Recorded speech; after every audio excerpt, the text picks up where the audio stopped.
नमस्कार, मैं हूं आलोक जोशी और आप देख रहे हैं आलोक अड्डा। और हम बात कर रहे हैं कि सुपर कॉप जूलियो रिबेरो ने दिल्ली पुलिस को आईना दिखाया है। कौन है जूलियो रिबेरो? सबसे पहले सवाल ये, क्योंकि मुझे तो पता है, आप में से बहुत से लोगों को पता होगा कि जूलियो रिबेरो कौन है, लेकिन बहुत से लोगों को पता नहीं होगा। इसलिए सबसे पहले ये जानना जरूरी है कि वो जूलियो रिबेरो कौन है जिनके आईना दिखाने से दिल्ली पुलिस को एक खबर बनती है। क्योंकि पुलिस को, सरकार को, सत्ता को आईना दिखाने की कोशिश बहुत से लोग कर रहे हैं और ऐसा लग रहा है कि वो सब अंधों के शहर में आईना बेच रहे हैं। तो अंधों के शहर में आईना बेचने की एक और कोशिश क्यों ना मानी जाए जूलियो रिबेरो की इस कोशिश को? ये सवाल है, इस सवाल पे आज हम बात करेंगे। लेकिन उससे पहले मैं आपसे आग्रह करूंगा कि अगर अभी तक आपने मेरा यूट्यूब चैनल वन आलोक जोशी सब्सक्राइब नहीं किया है तो सब्सक्राइब का बटन दबा दें अगर आपको बात पसंद आ रही हो। साथ में घंटी भी बजा दें ताकि आपको खबर मिल जाया करे जब मैं नया लाइव करूं या नया वीडियो डालूं। और इस वीडियो के लिंक अपने मित्रों परिचितों के साथ शेयर भी करें और इस वीडियो को लाइक भी करें। अगर आप सत्यहिंदी.com पर ये देख रहे हैं तो इसके डिस्क्रिप्शन बॉक्स में एक लिंक है जिसके जरिए आप सत्य हिंदी के सदस्य बन सकते हैं। सच की आवाज को बुलंद करना क्यों जरूरी है, कितना जरूरी है, ये आप आज के वीडियो में भी सुनेंगे। और यूं भी आपको इस बात का एहसास होगा अगर आप मेरी बात रोज सुनते हैं और ध्यान से सुनते हैं तो।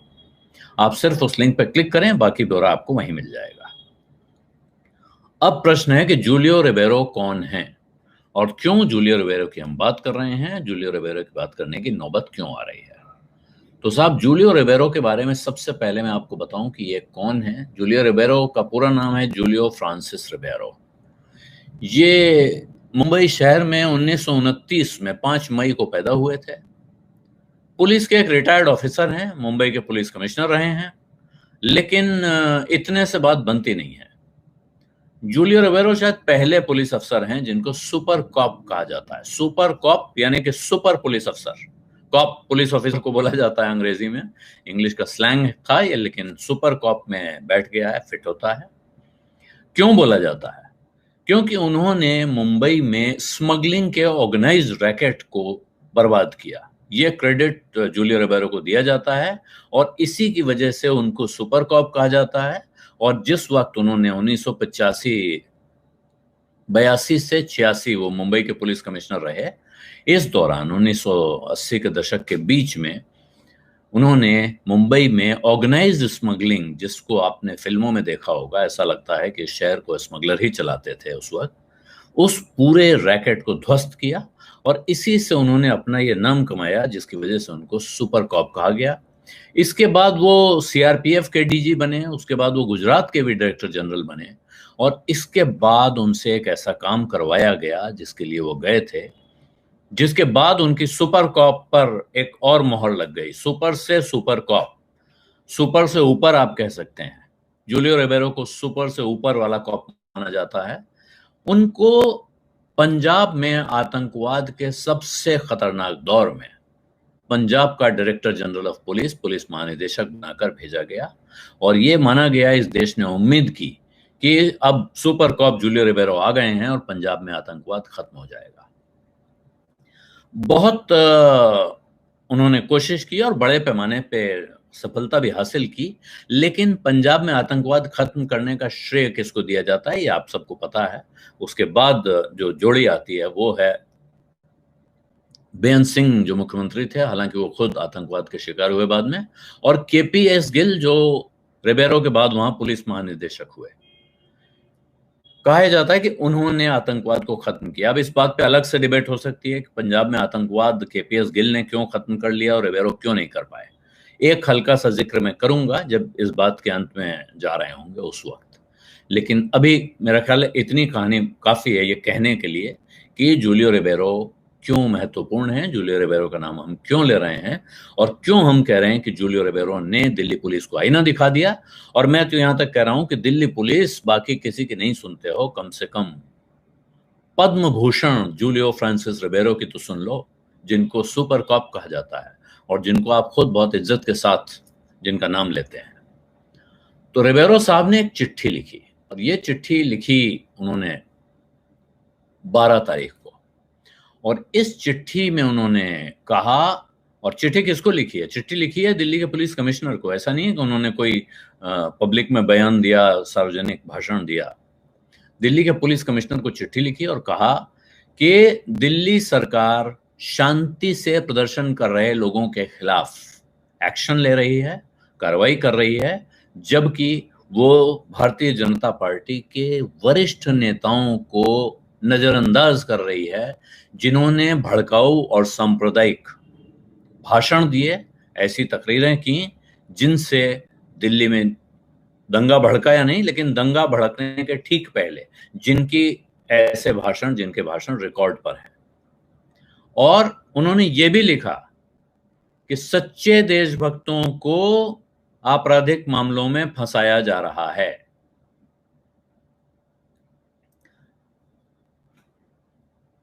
दिल्ली के पुलिस कमिश्नर एसएन श्रीवास्तव को जब उन्होंने चिट्ठी लिखी और उसमें उन्होंने सवाल उठाया कि दिल्ली पुलिस जिस अंदाज में नॉर्थ ईस्ट दिल्ली में हुए दंगों की जांच कर रही है और उसके बाद जो वो चार्जशीट फाइल कर रही है, उन पर यह सवाल था, जिसमें उन्होंने कहा कि 100 से ज्यादा चार्जशीट फाइल हो चुकी हैं और 1400 लोग अरेस्ट हो चुके हैं। दिल्ली पुलिस की क्राइम ब्रांच और नॉर्थ ईस्ट डिस्ट्रिक्ट पुलिस ने मिलकर इन दंगों के सिलसिले में 1400 लोगों को गिरफ्तार किया गया है। यहां जो बात मैं पहले कह चुका हूं कि सच्चे देशभक्तों को आपराधिक मामलों में फंसाया जा रहा है, उन्होंने कहा कि मैं बहुत भारी दिल से ये चिट्ठी लिख रहा हूं। एक सच्चे देशभक्त और भारतीय पुलिस सेवा के एक पूर्व और जिसको कहते हैं प्राउड फॉर्मर मेंबर, यानी एक गौरवान्वित पूर्व पुलिस वाले के तौर पे चिट्ठी लिख रहा हूं और मैं ये अपील कर रहा हूं कि आप इन 753 एफआईआर्स में जो शांतिपूर्वक प्रदर्शन कर रहे प्रदर्शनकारियों के खिलाफ जो 753 एफआईआर हुई हैं, इनमें आप न्यायपूर्ण तरीके से, न्याय संगत तरीके से जांच करें और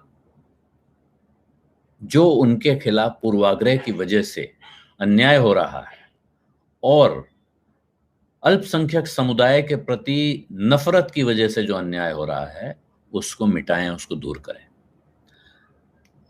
दिल्ली पुलिस ने शांतिपूर्वक प्रदर्शन कर रहे लोगों के खिलाफ केस दर्ज किए हैं, मामले दर्ज किए हैं, उनके खिलाफ कार्यवाही की है, लेकिन वो उन लोगों के खिलाफ कॉग्निजेबल ऑफेंस यानी संज्ञेय अपराध, कॉग्निजेबल ऑफेंस वो होता है जिसमें आप पुलिस खुद एक्शन ले सकती है, जिसमें उसे किसी की शिकायत की जरूरत नहीं होती है। पुलिस को अगर पता चल जाए कि ऐसा हुआ है, जैसे हत्या का मामला है, बलात्कार का मामला है या सड़क पर सामने एक्सीडेंट का मामला है, इसमें किसी की एफआईआर लिखवाने की जरूरत नहीं होती है। इस तरह के अनेक मामले हैं जो कॉग्निजेबल ऑफेंस कहलाते हैं, जिसमें पुलिस को खुद एक्ट करने का अधिकार होता है बिना किसी की शिकायत के। तमाम ऐसे मामले हैं जिनमें शिकायत जरूरी होती है, लेकिन इसी तरह भड़काऊ भाषण देना एक कॉग्निजेबल ऑफेंस है, समाज में बंटवारा करने की, फूट डालने की कोशिश करना। तो ये जिक्र जूलियो रिबेरो की चिट्ठी में है कि ये दिल्ली पुलिस ने जो किया है कि जिसने ऐसे लोगों को नजरअंदाज किया है, उनके खिलाफ कॉग्निजेबल ऑफेंस का मामला दर्ज नहीं किया है, जिन्होंने ऐसे भड़काऊ भाषण दिए, जिन भाषणों ने नॉर्थ ईस्ट दिल्ली में हिंसा भड़काई। ये देखकर मुझे और मेरे जैसे अनेक सेन और अपॉलिटिकल यानी राजनीति से वास्ता न रखने वाले गैर राजनीतिक लोगों को, गैर राजनीतिक और चिंतनशील या शांत बुद्धि से विवेकवान लोगों को तकलीफ हो रही है। हम ये सवाल पूछ रहे हैं, उन्होंने कहा कि प्रश्न है कि क्या कपिल मिश्रा, अनुराग ठाकुर और प्रवेश वर्मा को क्यों अदालत के सामने पेश नहीं किया गया, जबकि बुरी तरह से चोट खाई हुई मुस्लिम महिलाएं, शांतिपूर्ण प्रदर्शन कर रहे लोग, धर्म के आधार पर उनके खिलाफ डिस्क्रिमिनेशन हुआ या उनके खिलाफ भेदभाव हुआ और उनको महीनों के लिए जेल में डाल के रखा गया। यह सवाल है जूलियो रिबेरो का। इसके बाद उनका कहना है कि हर्ष मंदर और प्रोफेसर अपूर्वानंद जैसे सच्चे देशभक्तों को आपराधिक मामलों में फंसाने का नॉट सो सटल, जिसको कहते हैं कि ऐसा नहीं है कि दबा छिपा है, खुलेआम, ब्लेटेंट, बेशर्म प्रयास जिसको कह सकते हैं, बिल्कुल शाब्दिक अर्थ नहीं होगा लेकिन ये भावना का अर्थ है, ये बेशर्म प्रयास है दिल्ली पुलिस की तरफ से इन लोगों को फंसाने का, और ये भी चिंता का एक बड़ा कारण है। हम इस देश के पुलिस के लोग, वो जूली रिबेरो क्योंकि फॉर्मर पुलिस अफसर हैं, तो वो कह रहे हैं, we the police forces in the land and its leadership drawn from the Indian police service have a duty and obligation. हमारा कर्तव्य है और हमारा धर्म है कि हम इस देश के संविधान का सम्मान करें और कानून का पालन करें, बिना किसी भेदभाव के, कास्ट, क्रीड और पॉलिटिकल एफिलिएशन, यानी जाति, धर्म या राजनीतिक विचार या राजनीतिक रुझान देखकर भेदभाव न करें। इसके साथ ही उन्होंने अपील की है कि कृपया दिल्ली पुलिस ने जो आपके कमान में जो दिल्ली पुलिस है उसके कर्मों पर एक बार फिर से नजर डालें और देखें कि क्या ये उस प्रतिज्ञा का पालन करते हुए है, उस शपथ को के दायरे में है जो नौकरी ज्वाइन करते समय, नौकरी शुरू करते समय हम सब लोग लेते हैं। और वो शपथ आप समझते हैं, इंडियन पुलिस ऑफिसर सर्विस के ऑफिसर्स को संविधान की शपथ दिलवाई जाती है, वो संविधान की शपथ लेते हैं। इसका जो पहला जवाब है, वो सबसे शानदार जवाब तो पहला है, जो दिल्ली पुलिस की तरफ से इसका पहला ऑफिशियल जवाब आया, वो दिल्ली पुलिस के प्रवक्ता डॉक्टर ईश सिंघल ने कहा कि एक ईमेल आया है जो कथित रूप से purportedly sent by Shri Julio Ribeiro, कथित रूप से जूलियो रिबेरो की तरफ से भेजा गया है, जिसमें उन्होंने कुछ सवाल उठाए हैं। और रिबेरो साहब एक बहुत प्रतिष्ठित, इज्जतदार, सम्मानित पुलिस अफसर हैं, और क्योंकि अब जिनके नाम से पुलिस मेल आया है वो उन्होंने दिल्ली पुलिस से कोई संपर्क नहीं किया है हाल फिलहाल में, पिछले 6 महीनों में, इसलिए हम सबसे पहले पता करने का प्रयास कर रहे हैं कि ये ईमेल सच है या नहीं है, यानी ये ईमेल क्या जेन्युइन है, उन्होंने ही लिखा है और उनकी तरफ से आया है या नहीं। ये पहला रिएक्शन दिल्ली पुलिस का। उसके बाद दूसरा रिएक्शन क्या आता है, रिबेरो साहब की चिट्ठी के बाद, और एक और चीज हुई इस बीच में, दिल्ली पुलिस का ये रिएक्शन आया और उसके अगले दिन 8 और पुलिस अफसर थे, आईपीएस ऑफिसर्स, पूर्व पुलिस अधिकारी, उन्होंने भी एसएन श्रीवास्तव को चिट्ठी लिखी और उन्होंने भी ऐसा ही कहा कि रिबेरो साहब ने जो चिंता जताई है वो सही है, और आपको जितने मुकदमे इस मामले में दर्ज हैं, खासतौर पर दिल्ली दंगों के मामले में, इन सब की दोबारा जांच करनी चाहिए, री इन्वेस्टिगेट किए जाने चाहिए, और वो बिना किसी बायस के, यानी बिना किसी पूर्वाग्रह के होना चाहिए। और इन अफसरों ने एक चेतावनी दी साथ में कि दिल्ली पुलिस का मेजॉरिटेरियन एटीट्यूड जो है ये भारी अन्याय की तरफ जाएगा, और ये एक तरह से इंसाफ के रास्ते की रुकावट के तौर पर देखा जा सकता है, या इंसाफ को भटकाने की कोशिश के तौर पर देखा जा सकता है, और इससे जो अल्पसंख्यक समुदाय के लोग हैं उन पर काफी बुरा असर पड़ेगा। अब इसके जवाब में श्रीवास्तव साहब ने एक चिट्ठी लिखी और वो उन्होंने जूलियो रिबेरो को मेल पर भी भेजी, फोन पे बात की उन्होंने, ऐसा बाद में आपको पता चलेगा। और उन्होंने कहा कि साहब, दिल्ली पुलिस के जो अधिकारी हैं वो उनकी इंडिपेंडेंस, ऑनेस्टी और करेज, यानी उनकी आज़ादी, यानी स्वतंत्र हैं, किसी के निर्देश पर काम नहीं कर रहे हैं, उनकी ईमानदारी और उनकी हिम्मत, इस पर कोई संदेह नहीं किया जा सकता है। और उन्होंने रिबेरो साहब को लिखा कि साहब, ये जो पुलिस की जांच है, दिल्ली पुलिस ने जो जांच की है इन दंगों की, वो पूरी तरह तथ्यों पर और सबूतों पर आधारित है, किसी भी तरह के रेपुटेशन और पर्सनालिटी पे नहीं, यानी कि किसकी क्या रेपुटेशन है, किसके बारे में आप क्या सोचते हैं, उसकी छवि क्या है, या वो कौन है, इसके आधार पर कुछ नहीं किया गया है। और साथ में उन्होंने रिबेरो साहब को लिखा कि मैं आपको भरोसा दिलाता हूं कि हम दिल्ली पुलिस के लोग अपनी शपथ का पूरी तरह पालन कर रहे हैं, और हम संविधान का भी पूरे मनोयोग से, पूरी ईमानदारी से और संवेदनशीलता के साथ, यानी उसके प्रति हम पूरी तरह संवेदनशील जागरूक हैं और किसी भी तरह का डर हमें नहीं है। हम खुद स्वयंभू सेल्फ प्रोक्लेम्ड किसी स्वयंभू सच्चे देशभक्त या किसी वर्ग, जाति या समुदाय के प्रति भेदभाव नहीं कर रहे हैं। ये एसएन श्रीवास्तव की चिट्ठी है। उसके बाद उन्होंने कहा दिल्ली पुलिस ने बहुत सारे लोगों की जांच की है जिन्होंने इन दंगों में या तो जिनकी भूमिका है या जिनके पास ऐसी कोई सूचना थी जिसके जरिए हम सच तक पहुंच सकते थे। और दिल्ली पुलिस ने सभी तरह के लोगों से पूछताछ की है, उनका धर्म नहीं देखा है, वो किस पार्टी से जुड़े हैं ये नहीं देखा है, और इसने दस्तावेजी सबूत जमा किए हैं, साइंटिफिक एविडेंस जमा किए हैं अपना केस मजबूत करने के लिए या केस के समर्थन में। जो भी मतलब केस दायर किया गया है उसके पहले उससे जुड़े हुए सबूत पुलिस के पास हैं। और इसके साथ उसने 1571 ऐसे लोगों को गिरफ्तार किया है जो इस मामले में शामिल हैं और इसका उनके धर्म या जाति से कोई संबंध नहीं है। और साथ में श्रीवास्तव जी ने यह भी कहा है कि जो गिरफ्तार हुए हैं वो करीब करीब बराबर बंटे हुए हैं हिंदू और मुसलमान समुदायों में, और जितने भी अभियुक्त इसमें गिरफ्तार हुए हैं जिन पे गंभीर अपराध हैं वो जुडिशियल कस्टडी में भेज दिए गए हैं और उनको जमानत नहीं दी गई है।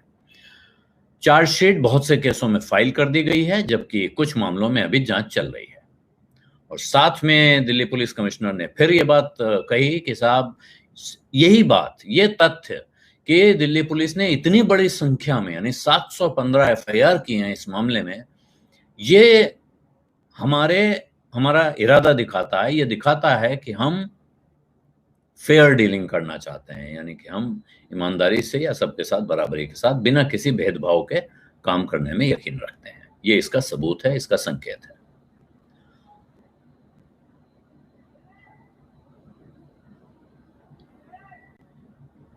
और दूसरा ये है, उन्होंने कहा है कि साहब इस बारे में बहुत से जो डिटेल्स हैं उनके बारे में दिल्ली पुलिस थोड़ा सा हिचक रही है या संकोच के साथ बात करती है, सामने नहीं रख रही है या उनको नहीं रखना चाहती है। कारण ये है कि ये जो डिटेल्स हैं, अब ये डिटेल्स इन्वेस्टिगेशन के कुछ मामलों में जांच चल रही है और कुछ मामलों में, क्योंकि ये मामले अब अदालत में जाएंगे, इस वजह से आप भी, उन्होंने रिबेरो साहब से कहा है कि आप इस बात से सहमत होंगे, मैं उम्मीद करता हूं, कि जो पब्लिक डोमेन में यानी जनता के सामने जो लिमिटेड इंफॉर्मेशन आई है, यानी कुछ सीमित जानकारी आई है, सारी जानकारी तो सामने है नहीं क्योंकि दिल्ली पुलिस अपनी इन्वेस्टिगेशन को इंटैक्ट रखने के लिए सारी जानकारी नहीं देना चाहती है जानबूझकर। और ये मेरा ख्याल है, ये मेरा व्यक्तिगत विचार रख रहा हूं, ये तर्क सही है कि कोई भी जांच एजेंसी अपनी सारी जांच का ब्यौरा सार्वजनिक नहीं करती है। कुछ लिमिटेड जानकारी जितनी देनी है या चार्जशीट में जो फाइल किया उतना बताएगी, बाकी बातें धीरे धीरे मुकदमे के दौर में खुलती हैं। तो ये उन्होंने कहा कि आप भी एक इतने तजुर्बेकार पुलिस अफसर के तौर पे आप इस बात से सहमत होंगे, ये मैं उम्मीद करता हूं। और दूसरा, उसके बाद उन्होंने कहा है कि बहुत सारे ऐसे लोग, संस्थाएं, एंटिटीज का इस्तेमाल अंग्रेजी में किया जाता है जो हिंदी में, जिसके लिए फिर आपके पास सीधा कोई शब्द नहीं होता है, क्योंकि इसमें लोग, संस्था, कंपनी कुछ भी हो सकता है, एंटिटी। तो ऐसे बहुत सारे लोग हैं या संस्थाएं हैं जिनके पास अपने कारण हैं कि वो एक इस तरह का भ्रम का जाल रचें और पुलिस पर इस तरह का आरोप लगाएं कि पुलिस संवेदनहीन है और पुलिस भेदभाव कर रही है। ये फॉल्स नैरेटिव है, श्रीवास्तव साहब ने कहा, और इसलिए ये सही, सबसे अच्छा ये होगा कि जो भारत की न्याय प्रणाली है जिसमें इतने चेक्स एंड बैलेंसेस हैं, उसको काम करने दिया जाए जब तक कि वहां से किसी का नाम बेगुनाहों की सूची में शामिल न हो जाए। तब तक किसी को इस तरह से आप बेवजह क्रेडिबिलिटी और ऑथेंटिसिटी न दें अपनी तरफ से। और दूसरा, उन्होंने साथ में यह भी कहा कि भाई कोई भी आदमी जो दिल्ली पुलिस की जांच के तौर तरीकों से खुश नहीं है, वो जुडिशियल रेमेडी यानी अदालत की शरण में जाने के लिए आजाद है। अब इसके बाद आखिरी आज की चिट्ठी है, वो मैं आपको बता दूं। वो आई है जूलियो रिबेरो साहब की तरफ से। उन्होंने एसएन श्रीवास्तव की इस चिट्ठी का जवाब दे दिया है, और ये जवाब भी छोटा सा है, बहुत बड़ी चिट्ठी नहीं है। उन्होंने श्रीवास्तव साहब को सबसे पहले तो इस बात के लिए धन्यवाद दिया है कि आपने व्यक्तिगत रूप से मुझे फ़ोन किया और मेरी जो शंकाएं थी उन्हें दूर करने की कोशिश की। और 2 दिन बाद आपने अपनी ये बात, जो 2 दिन पहले उन्होंने फ़ोन पे बात की थी, 2 दिन बाद आपने ये बात ईमेल पर भी मुझे भेज दी है। इसके लिए मैं आपकी तारीफ करता हूँ, और अगर आपकी जगह मैं होता तो मैं भी यही करता। लेकिन मेरी चिट्ठी में जो मैंने मूल पत्र लिखा था, उसमें कुछ ऐसे सवाल उठाए गए थे जिनका आपने जवाब नहीं दिया। जो मेरे मन में शंकाएं थी, उनका उत्तर आपके जवाब में नहीं मिलता है। और मैं ये समझता हूं, मुझे मालूम है जूलियो रिबेरो साहब कह रहे हैं कि ये मुश्किल है। मुश्किल क्या है? करीब करीब नामुमकिन है कि दिल्ली भारतीय जनता पार्टी के 3 दिग्गज नेताओं को, जिनका मैंने नाम लिया है, उनको जिस अंदाज में खुली छूट दी गई, लाइसेंस शब्द का इस्तेमाल किया उन्होंने, लेकिन रैंट, रेव एंड थ्रेटन, कि जो शांतिपूर्ण प्रदर्शनकारियों को जिस अंदाज में उन्होंने उनके खिलाफ बातें की, भड़ास निकाली और उसके बाद उनको धमकियां दी, ये करने की खुली छूट या लाइसेंस दिया गया, इसे जस्टिफाई करना, इसे न्याय संगत ठहराना मुश्किल होगा। ये मैं समझता हूं। मुश्किल क्या होगा? करीब करीब नामुमकिन होगा। तो ये, अगर यही भाषण किसी मुसलमान ने या किसी वामपंथी ने दिया होता, तो पुलिस ने पूरी कड़ाई बरतते हुए उनको राष्ट्रद्रोह के अपराध में, मतलब राजद्रोह के अपराध में, सेडिशन के आरोप में जेल में डाल दिया होता। ये जूलियो रिबेरो कह रहे हैं। आपसे बात करने के बाद और आपकी चिट्ठी पढ़ने के बाद मैंने सोचा कि मैं आपकी जगह होता तो क्या करता, ये सोचूं। और इसके बाद, और मैं कैसे उन शंकाओं को, उन गलतफहमियों को, उन भ्रमों को दूर करता जो आपके या मेरे रिटायर्ड बंधुओं ने, पुलिस अफसरों ने उठाए हैं, जो सवाल उठाए हैं, उनको मैं कैसे उनका जवाब देता। खास तौर पे दिल्ली पुलिस के जो पूर्वोत्तर दिल्ली में दंगों के विषय में। इसका जवाब, पहले सवाल पूछते हैं कि मान लीजिए मैं सोचता कि मैं आपकी जगह होता तो मैं क्या करता। इसके बाद वो जवाब दे रहे हैं कि मैं सारे 753 मामलों में जल्दी से जल्दी चार्जशीट फाइल करता, और खास तौर पर जहां आपकी स्पेशल सेल ने जहां आपराधिक षड्यंत्र के मामले दर्ज किए हैं, और ये पूरा जो सबूतों का जखीरा है, जो दस्तावेज हैं, उनको, यानी तथ्यों को और सबूतों को, फिर मैं अदालत की मोहर लगवाता इन पर। अगर मेरे पास सब कुछ सही है तो मैं जल्दी से जल्दी चार्जशीट फाइल करके इस पर जो न्यायिक प्रक्रिया होती है वो शुरू करवाने का प्रयास करता है। और इससे ज्यादा जोर से मैं जिस बात पे ध्यान देता मोर prominently, I would not prolong the UAPA case by arresting persons just a day or two before the time limit expires for filing the charge sheet. यानी मैं UAPA का इस्तेमाल करके लोगों को चार्जशीट, क्योंकि एक मामला दर्ज है किसी के खिलाफ, उसकी चार्जशीट फाइल करने का एक समय है, वो समय खत्म होने के 1 दिन या 2 दिन पहले फिर मैं उनको एक UAPA नाम के कानून के तहत गिरफ्तार करता हूं, जिसमें मुझे काफी अधिकार मिल जाते हैं। यह काम मैं नहीं करता, ये जूलियो रिबेरो का कहना है।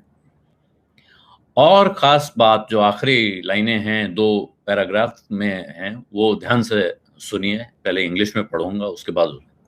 I note in your email to me that you have doubted the patriotism of the three who I named as true patriots. The three include Harsh Mandar, Professor Apurvanand, and me. I have not described one else as such, and hence my surmise. Harsh and Apurvanand are Gandhians. I should have remembered that Gandhians have lost favor with this regime. With regards, Julio Ribeiro. ये कह रहे हैं आपकी email में मैंने ध्यान दिया कि आपने उन 3 लोगों की सच्ची देशभक्ति पर शक उठाया है, शक की सुई दिखाई है, उस पर सवालिया निशान लगाया है। और ये 3 जो हैं वो 3 कौन हैं? हर्ष मंदर, प्रोफेसर अपूर्वानंद और मैं खुद, यानी जूलियो रिबेरो।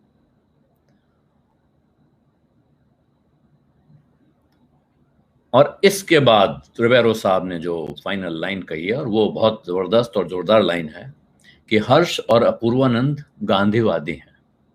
और मुझे शायद याद रखना चाहिए था कि आज के जमाने में, इस दौर में गांधी के साथ होना कोई अच्छी बात नहीं मानी जाती है।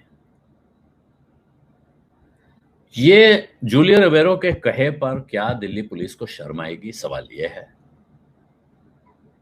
और दिल्ली पुलिस को क्या अपने कहे पर खुद पुनर्विचार करना चाहिए, सोचना चाहिए, यह सवाल है। लेकिन इस वक्त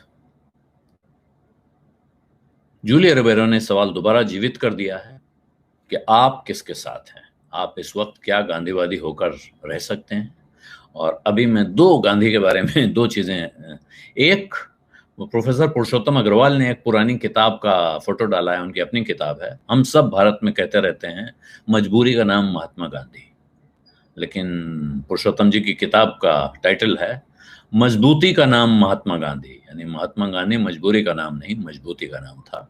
महात्मा गांधी मजबूती का नाम क्यों था, अगर आप ये भी जानना चाहते हैं तो अब अशोक कुमार पांडे, जो कश्मीर नामा और कश्मीरी पंडित जैसी किताबों के लिए मशहूर हैं, उनकी नई किताब आ रही है, उसने गांधी को क्यों मारा। इसमें गांधी भी हैं और गोडसे भी हैं, और गांधी और गोडसे दोनों का जिक्र आता है तो साथ में आपको ये याद करना चाहिए कि अभी कुछ दिन पहले एक छोटे बच्चे की एक वीडियो बहुत वायरल हुआ था। बहुत ज्यादा वक्त नहीं हुआ है, लेकिन वो आपको याद करना चाहिए। वो अपने स्कूल में एक भाषण दे रहा था जिसका वीडियो वायरल हुआ था, और उस भाषण के अंत में उसने इमरान प्रतापगढ़ी की 2 लाइनें सुनाई थी। उन 2 लाइनों के साथ ही मैं आज की बात खत्म करूंगा, लेकिन उससे पहले मैं आपसे आग्रह करूंगा कि अगर आपने अभी तक मेरा YouTube चैनल वन आलोक जोशी सब्सक्राइब नहीं किया है तो सब्सक्राइब का बटन दबाना न भूलें। साथ में इस वीडियो के लिंक अपने मित्रों परिचितों के साथ शेयर करें और इस वीडियो को लाइक भी करें। घंटी बजा देंगे तो और अच्छा रहेगा, उससे आपको खबर मिल जाया करेगी जैसे ही नया वीडियो आएगा या मैं लाइव आऊंगा। इमरान प्रतापगढ़ी ने कहा, ये किसने कहा आपसे आंधी के साथ हूं, मैं गोडसे के दौर में गांधी के साथ हूं। पुलिस अफसर आमतौर पर बंदूक पिस्तौल के लिए जाने जाते हैं, लेकिन जूलियो फ्रांसिस रिबेरो शायद इसीलिए अलग हैं, इसीलिए वो इतने इज्जतदार हैं, क्योंकि वो गोडसे के दौर में गांधी के साथ खड़े हैं।